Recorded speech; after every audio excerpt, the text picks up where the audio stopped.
Salut, moi c'est Kevin, cofondateur de Kinfi. Aujourd'hui, on va parler d'une peur qui touche, je pense, essentiellement beaucoup d'investisseurs et d'entrepreneurs.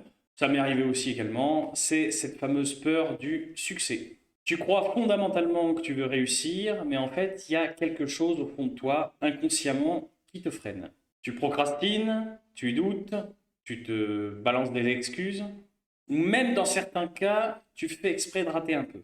Pas parce que tu ne veux pas réussir en finalité, mais parce que tu as peur que la réussite lance un changement. Réussir, c'est accepter de devenir une autre version de toi. Et cette transition-là, forcément, c'est un changement. Donc la première sensation qu'on a, c'est la peur. Peur de ne plus être compris, peur d'être jugé, peur également d'avoir plus de responsabilités et peur de sortir du cadre dans lequel tu te sens en sécurité, en confort. Le problème, c'est que cette peur, en fait, elle se montre pas vraiment. Elle est plutôt cachée. Elle se cache très clairement derrière des phrases spécifiques. Je ne suis pas prêt, ce n'est pas encore le bon moment. Ou je dois encore apprendre un peu.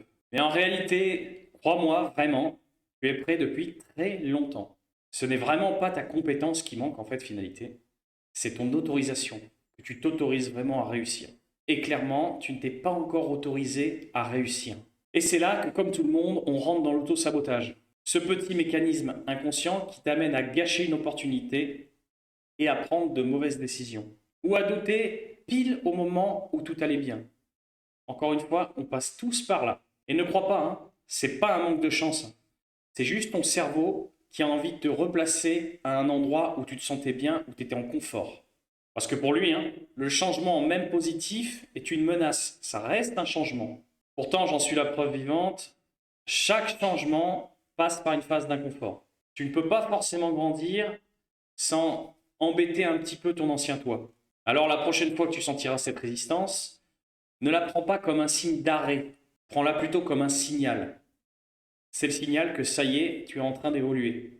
Et toi, dis-moi, est-ce que tu t'es déjà surpris à t'auto-saboter alors que tout allait bien en fait à ce moment-là?